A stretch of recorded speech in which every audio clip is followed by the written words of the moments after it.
Hello, everyone, and thank you for tuning in once again to the Black Box Podcast, BBOR, Black Box Online Radio, coming to you from West Virginia. Now, on this channel, I've been going through a few different cases from the past that I was following years ago, and I thought I would do just kind of some refresher. Like, I covered the Solder children, we covered the case of Tara Calico most recently. Today, let's talk about the disappearance of Madeleine McCann from Portugal. Of course, Madeleine McCann was a citizen of the United Kingdom, but she disappeared in Portugal on May 3rd, 2007, last known sighting of her. And I'm sure you're somewhat familiar with the case, but it actually might be the most famous missing persons case in the world because of all the international exposure that it dealt with, and when you're talking about the English language media and the Spanish and the Portuguese language media is all covering the story. David Beckham making a personal plea to whoever took Madeleine McCann to come forward. But what really happened? I would really say that just doing my little bit of kind of refreshing myself with the case, I was just like, what on earth is this? Like, why is everyone focusing on this as a disappearance as opposed to a murder? I mean, I know about habeas corpus, right? I mean, we have to present the body, but it's like, at the same time, this feels like a murder case, does it not? I mean, to get very blunt, Madeleine disappeared on the 3rd of May, 2007, in the evening. The very famous group associated this became known as the Tapas 7. Her parents were dining, at the resort tapas restaurant in Portugal. Like, tapas wasn't the name of the restaurant, but it was the tapas bar that they had there. And supposedly that the parents checked on the children who were in bed every 30 minutes. Like, they were 180 feet away from where the kids were supposed to have been, put to bed. And they would check on them every 30 minutes.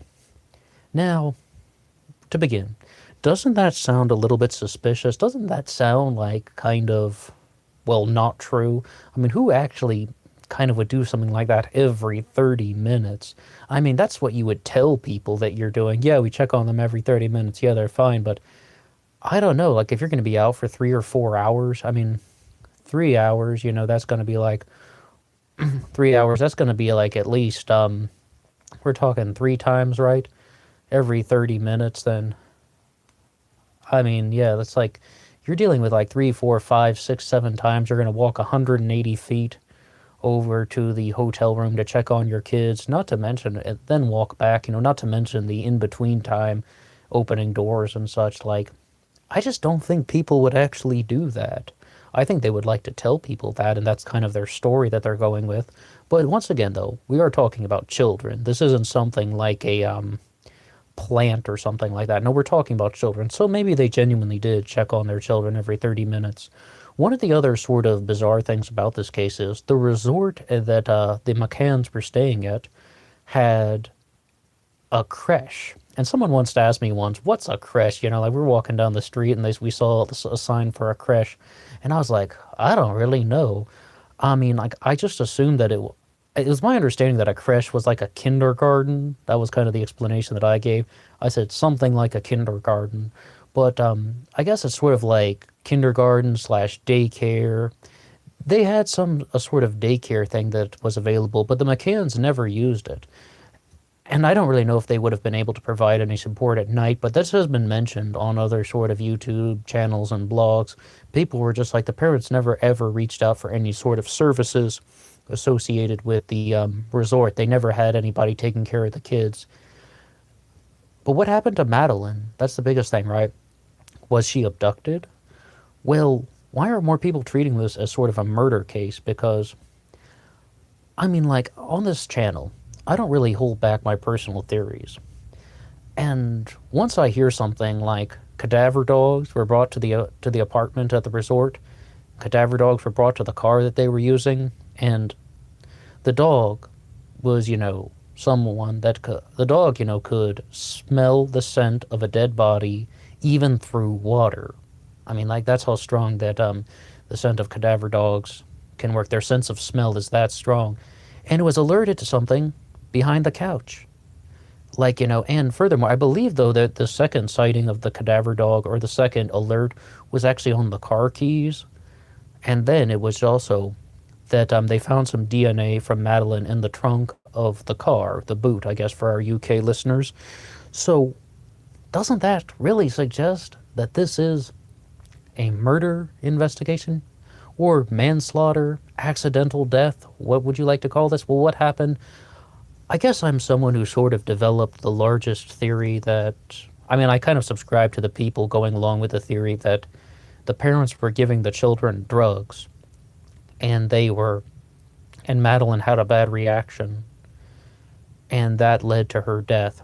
I will tell you, though, we talked about this on the Tara Calico case so many times. It really seems like the person who goes missing and is never found, and they're missing for like 20 years, they're missing for an extraordinarily long amount of time. Usually, I mean, many times, though, we do find that they have passed away a very short time after their disappearance, sometimes even the same day. And that's the largest theory that's going on with the Tara Calico case, the Renee Rivera theory that she passed away the day of her disappearance back in 1988.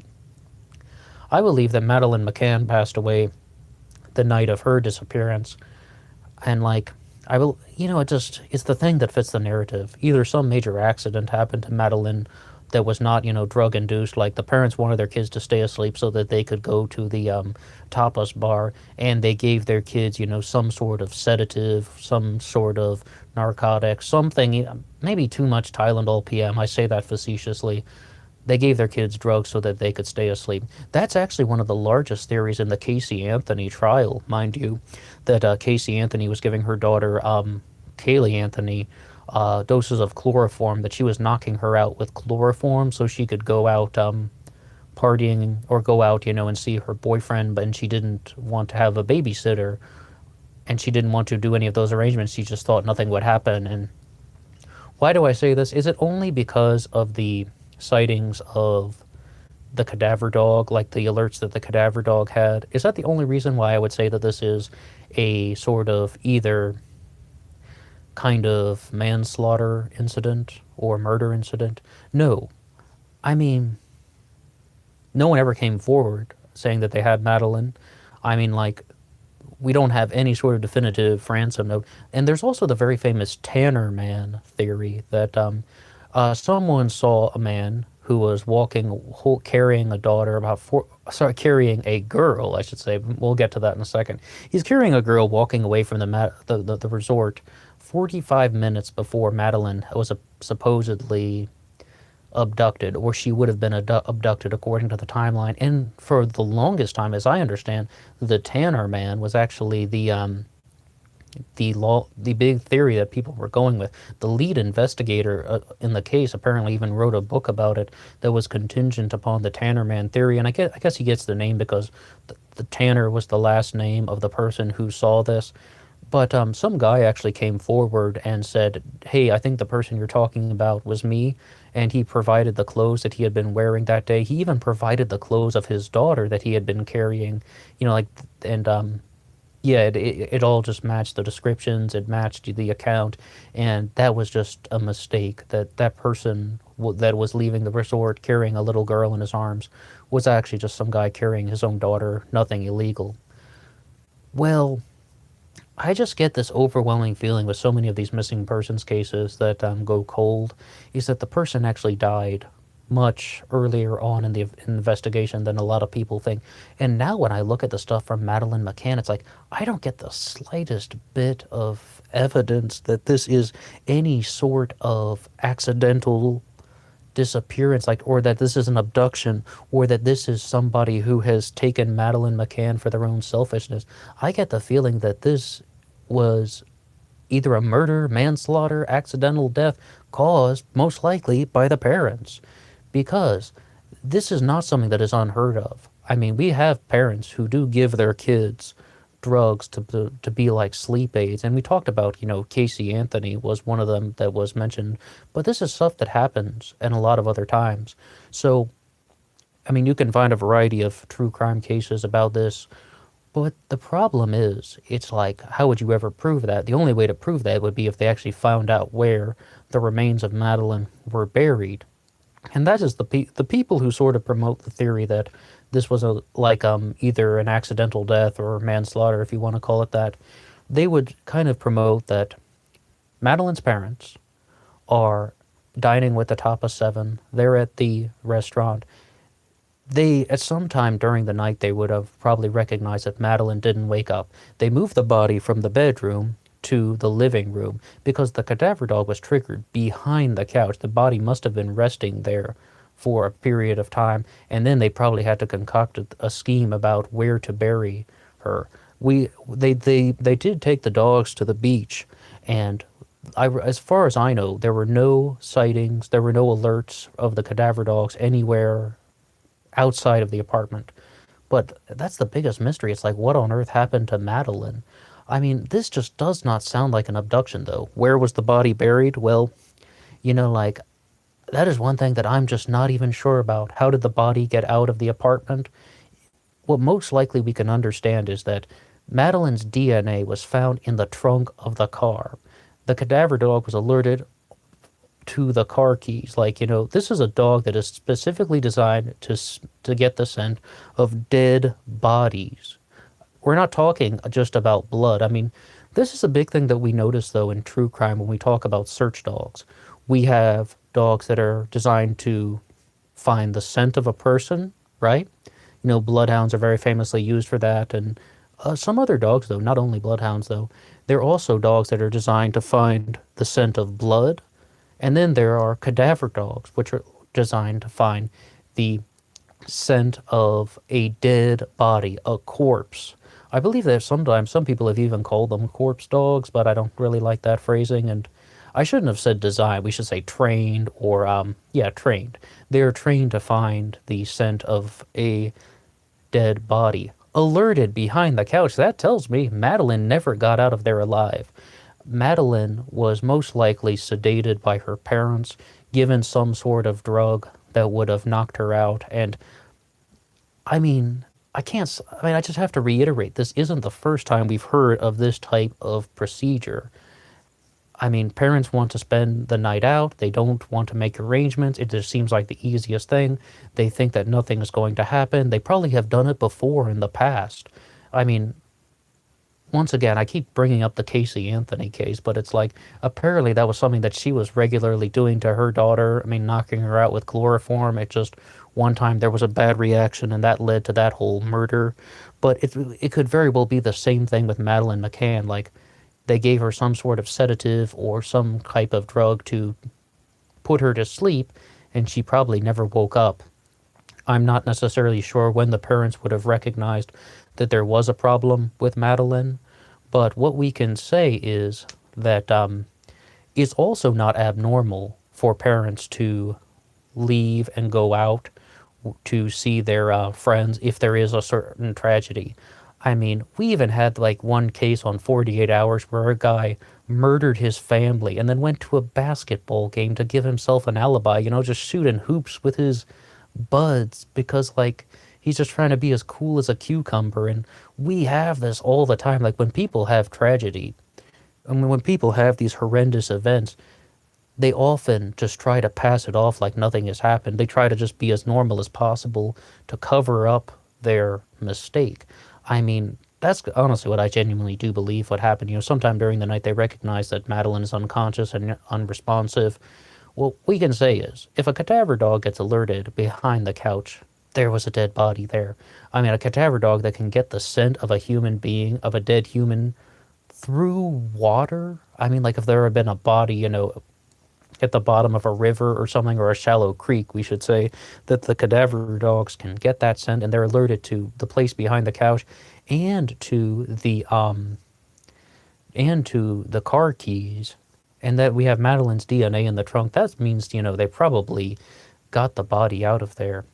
And I really just have this overwhelming suspicion that this is a murder case. And the reason why I titled this murder theory is because, well, they did something to her and it led to her death. I would call that a murder. I mean, it's like they did something that had caused this. I mean, like, this was something. I mean, I'm sure the courts might view this as manslaughter, but I would call that a murder. If they were giving her drugs, you're drugging your kid, and then your kid happened to die from that, I would call that a murder.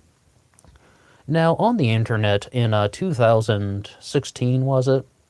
We had an enormous theory going around that Madeleine McCann was abducted by John Podesta and his brother Tony Podesta.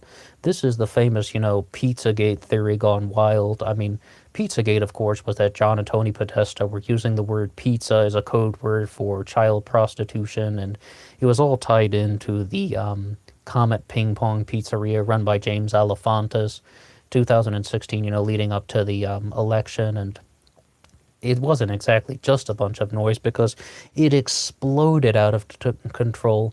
And then there were all these things on the internet that people were saying that John Podesta and Tony Podesta were in Portugal at the time and they abducted Madeleine McCann and pulled her into their sex ring. And, it's like, obviously I can't entertain any of those theories. And it's like they aren't really founded on any sort of really strong substance, but the whole entirety of the internet was believing this stuff, and I just couldn't believe my eyes when I was just reading all these guys in the comments section that thought that all of this stuff was true.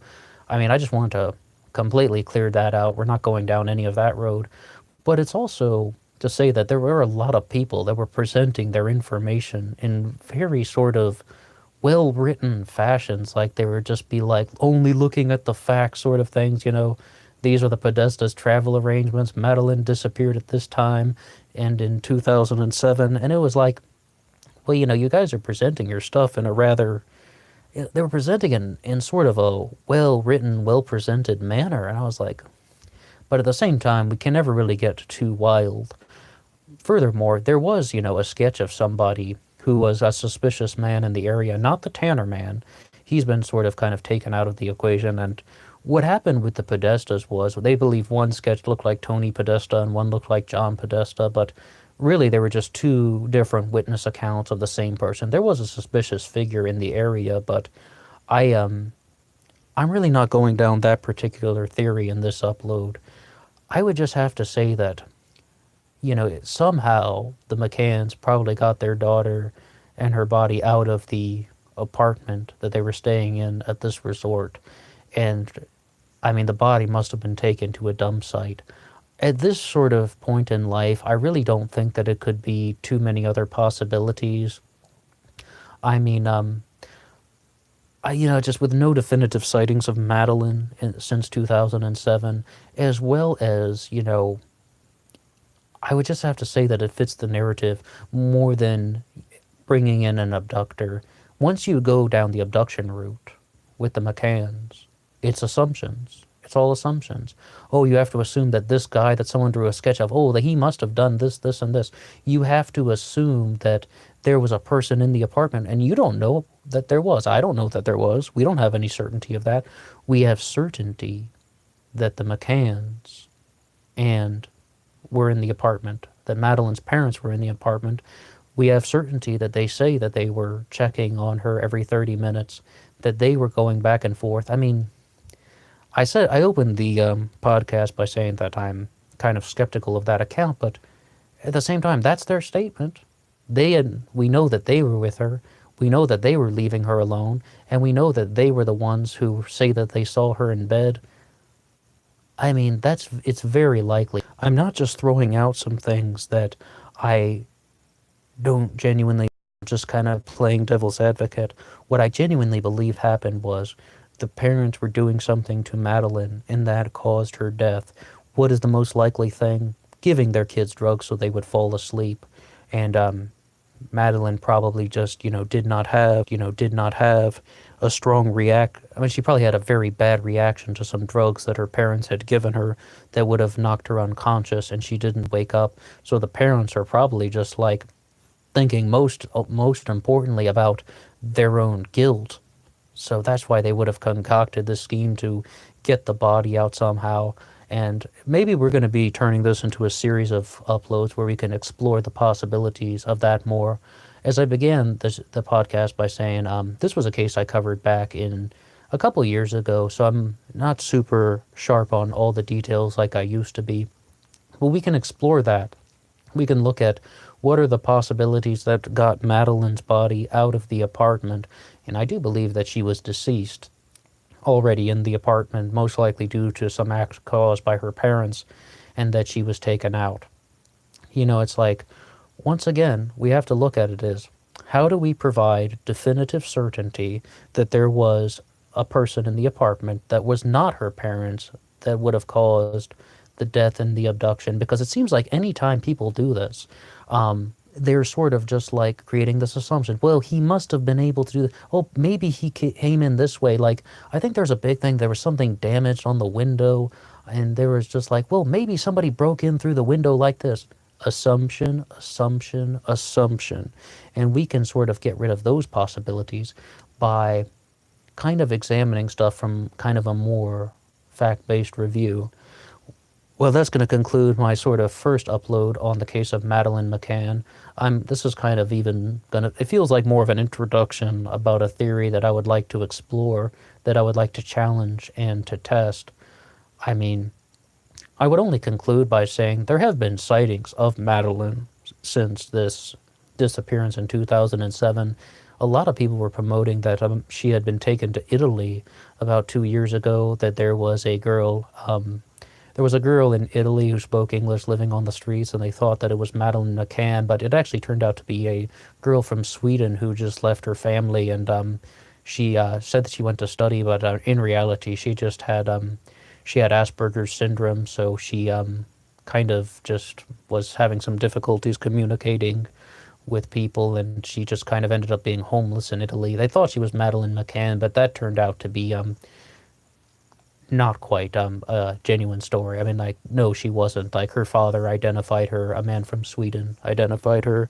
But thank you for listening to this little, I guess, introduction to the case of Madeleine McCann. And I guess I've put forward my biggest theory, that I believe that her parents caused her death because of some sort of drug overdose. They were probably giving her a sleep aid, maybe something stronger, to keep her sedated while they were going out to the resort restaurant, joining the top of 7. And I guess, like, I would like to explore that a little more on this channel. Thank you so much for listening. If you have any comments to say, please drop a comment below. Challenge the theories. I love it. And until next time.